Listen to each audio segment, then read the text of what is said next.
था मेले में एक बार घी खत्म हो गया, एक बाल्टी पानी लेके आए और कढ़ाई में डाला तो घी बन गया था।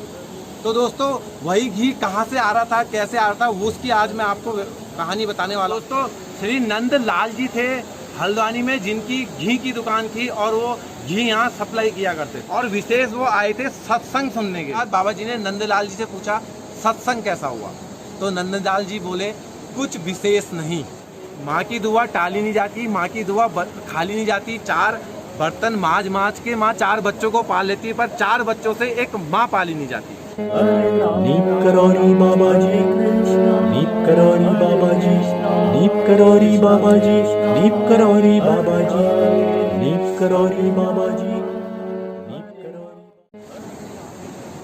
मैं हूँ अभी कैंची धाम में। मैं आज बताने वाला हूँ आपको कहानी की घी कहाँ से आता था कैंची धाम में। एक कहानी एक चमत्कार बहुत प्रचलित है दोस्तों, कि जब यहाँ 15 जो मेला जो लगता था, मेले में एक बार घी खत्म हो गया। तो घी खत्म हुआ तो घी इस नदी से, मैं नदी आपको दिखा रहा हूँ, दिखती होगी आपको नदी। दोस्तों इस नदी से बाबा जी को जब पता चला कि घी खत्म हो गया है, तो लोगों ने उनने संपूर्णानंद जी से बोला कि गंगा माई से घी मांग लाओ। तो वो गए, वो एक बाल्टी पानी लेके आए और कढ़ाई में डाला तो घी बन गया था। तो दोस्तों वही घी कहाँ से आ रहा था, कैसे आ रहा था, वो उसकी आज मैं आपको कहानी बताने वाला हूँ। दोस्तों श्री नंद लाल जी थे हल्द्वानी में, जिनकी घी की दुकान थी और वो घी यहाँ सप्लाई किया करते थे। उनको बाबा जी ने जो दर्शन दिए थे वो हल्द्वानी में सबसे पहले दे दिए थे, लेकिन उनका कैंची धाम कभी आना हुआ नहीं था। तो हुआ यही कि उनके एक परम मित्र थे जो बाबा जी के भक्त थे, उन्होंने एक ट्रक लिया। ट्रक लेने के बाद वो उनके पास गए, नंदलाल जी के पास, उनसे बोला कि मैं कैंची धाम जा रहा हूँ, आप भी कैंची धाम आइए। नंदलाल जी ने जब डायरी देखी तो डायरी में हिसाब था 1300 रुपये का। उन्होंने कहा कैंची धाम से 1300 रुपये भी मैं ले आऊँगा और बाबा जी से कैंची धाम भी मिल लूँगा। और विशेष वो आए थे सत्संग सुनने के लिए, कि कैंची धाम में जो सत्संग होता है वो सत्संग भी मैं सुन के आ जाऊँगा।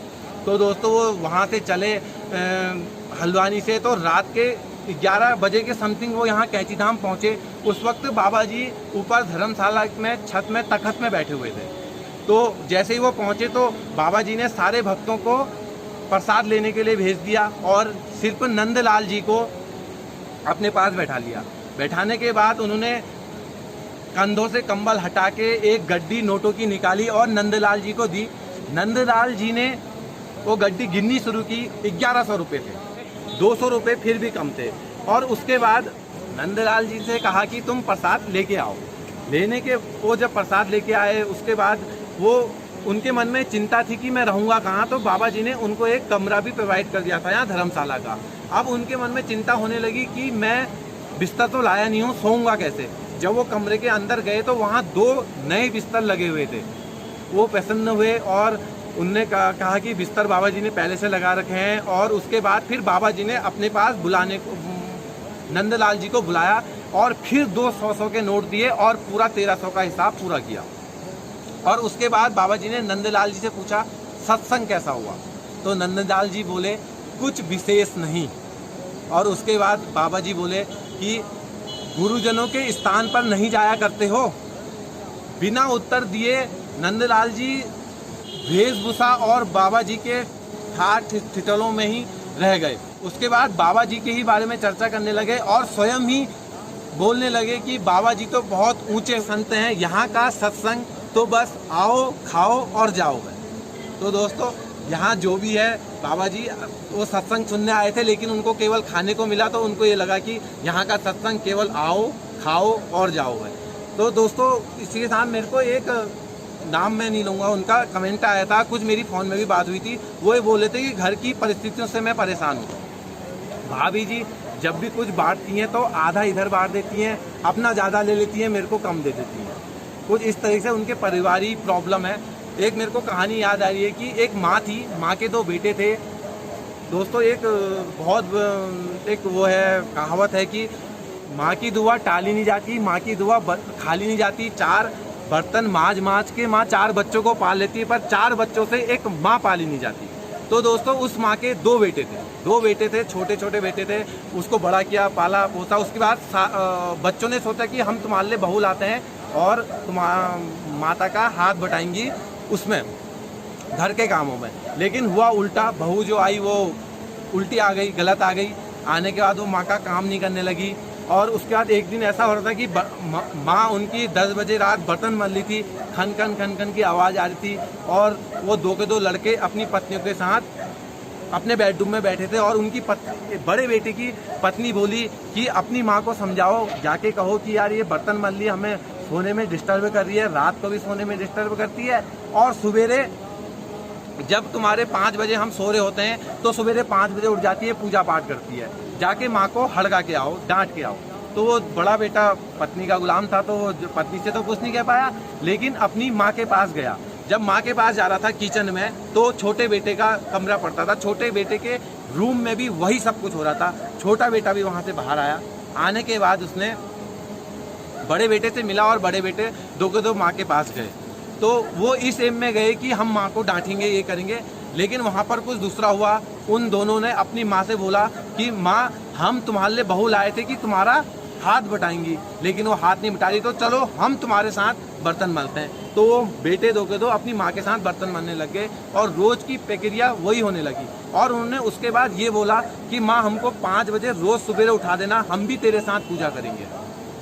रोज की प्रक्रिया चलने लगी। अब माँ जब 10 बजे बर्तन मलने की बारी आती तो 2 के 2 बेटे उनके बर्तन मलने लग जाते और माँ को एक जगह पे बैठा देते। तो यही सब पत्नियां देख रही थी। तो उसके बाद जब पत्नियों ने देखा कि बेटे खुद बर्तन मल रहे हैं, तो उन्होंने सोचा कि यार हम अपनी पतियों की अगर सेवा नहीं करेंगे तो कैसे काम चलेगा। तो उन्होंने अपनी पतियों को कहा कि आप बर्तन मत मलो, हम बर्तन मलेंगे। तो उस दिन से उन पत्नियों ने बर्तन मलने स्टार्ट करे। तो दोस्तों देखो, वो 2 के 2 बच्चे अपनी माँ को भी डांट सकते थे, पत्नी के भी गुलाम हो सकते थे, लेकिन उन्होंने अपनी माँ का साथ दिया और खुद काम करने लग गए। उससे ये हुआ कि घर का वातावरण भी अच्छा रहा और काम भी अच्छा रहा। मैंने उनको समझाया था, जो कमेंट आया था कि उनकी जो भाभी थी, जिन्होंने जो हिस्सा कभी करती थी तो कम बाकी कर दे, अपना ज़्यादा ले लेती, उनको कम दे देती। उनको बांटने का एक अधिकार है। अगर तुमको बांटने का अधिकार दिया जाए और अगर आप बांट रहे हो तो तुम अपना कम बांटो ज़्यादा बांटो, वो आप पे निर्भर करता है। बाकी मैं बाबा जी के दरबार में हूँ, आप देख रहे हैं गेट, पीछे से ये दूसरा गेट है। अगर आप चैनल में नए हैं तो चैनल को सब्सक्राइब कर दीजिए, बेल आइकन दबा दीजिए। मिलते हैं किसी अन्य वीडियो में। और दोस्तों, जो भी आपके समस्या है मैं बोल के जा रहा हूँ, यहाँ सारी समस्याएं आपकी दूर होगी। हिम्मत रखिएगा, मजबूत बने रहिएगा। अभी मैं आपको दर्शन कराता हूँ, वहाँ से बाबा जी के दर्शन कीजिए। जय नीम करोड़ी बाबा जी, जय हो।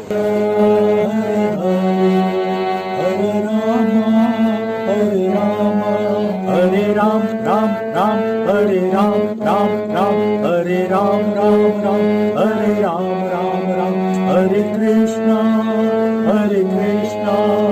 कृष्णा कृष्णा हरे हरे हरे राम